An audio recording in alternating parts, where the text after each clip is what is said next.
आमदार किशोर जोरगेवार यांच्या पुढाकारातून चैत्र पौर्णिमेनिमित्त भारतीय जनता पार्टी चंद्रपूर विधानसभा व श्री महाकाली माता महोत्सव ट्रस्ट यांच्या वतीने सकाळी 8 वाजता श्री महाकाली मंदिर परिसरात 101 माता भक्तांच्या हस्ते 51 फूट उंच ध्वजाचे ध्वजारोहण करण्यात आले। यावेळी माता महाकालीची चांदीची मूर्ती, रथ आणि पालखीचे विधिवत पूजन करण्यात आले। यावेळी संपूर्ण परिसर भक्तिमय झाला होता।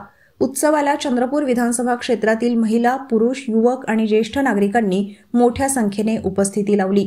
महाकाली माता ही शक्ती, श्रद्धा आणि संस्कृतीचे प्रतीक आहे। चैत्र पौर्णिमेनिमित्त आपण येथे एकत्र आलो आहोत। हे केवळ धार्मिक नव्हे तर सामाजिक एकतेचे प्रतीक आहे।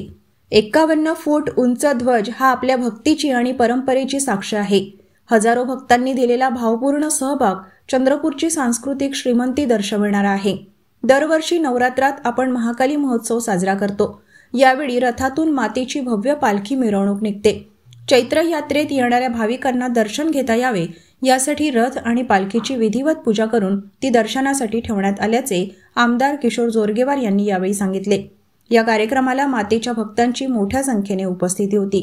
चंद्रपूरची ग्रामदेवता, आराध्य देवता, शक्तिदायिनी माता महाकालीची यात्रा सुरू झालेली आहे। या माता महाकालीच्या पवित्र परिसरामध्ये 51 फूट ध्वजाचा ध्वजारोहण झालेला आहे। रामनवमीच्या दिवशी जी माता महाकाली देवस्थानच्या वतीने जी शोभा यात्रेमध्ये सामील होते, त्यामध्ये जो माता महाकालीचा रथ आहे तो सुद्धा या ठिकाणी त्याचं पूजन करत आज त्या यात्रेमध्ये सहभागी होत आहे। या ठिकाणी मराठवाडा, छत्तीसगड आणि मोठ्या प्रमाणामध्ये तेलंगणा आणि आंध्रचे या ठिकाणी भक्त मंडळी येतात आहे। एक मोठा परिसर यावेळेस पहिल्यांदा 10 पट परिसर या महाकाली यात्रेकरूंच्या सोयीसाठी सुसज्ज झालेला आहे। आज या 51 फूट ध्वजारोहणासोबत खऱ्या अर्थाने आजच्या माता महाकाली यात्रेला सुरुवात झालेली आहे। आलेल्या सर्व भक्तांचं मी या ठिकाणी स्वागत करतोय। वेगवेगळ्या सामाजिक संघटनांच्या वतीने अनेक प्रकारच्या सेवा दिल्या जाणार आहे। त्यामध्ये माता महाकाली महोत्सव समितीच्या वतीने सुद्धा 11 आणि 12 तारखेला महाप्रसादाचं वितरण होणार आहे।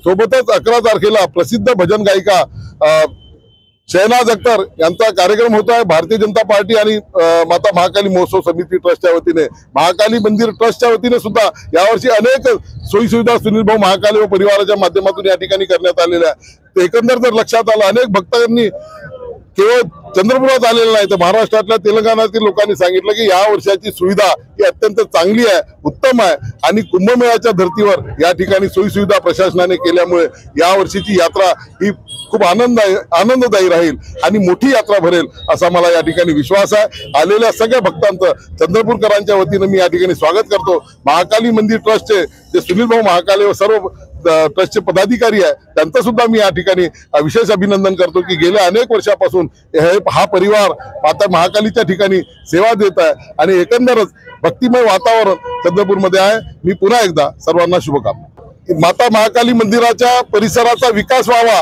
याकरता विशेष अर्थाने या राज्याचे लोकप्रिय मुख्यमंत्री देवेंद्रजी फडणवीस साहेब यांनी फोन करून अनेकदा प्रशासनाला मला चौकशी केली, हा परिसर एकंदर विकास व्हावा यासाठी 272 कोटी रुपये मंजूर केले आहे कदाचित।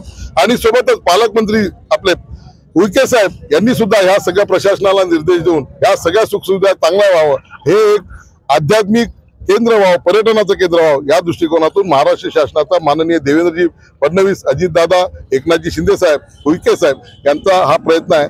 धन्यवाद। त्यांचाही मी या ठिकाणी चंद्रपूरच्या जनतेच्या वतीने आभार मानतो।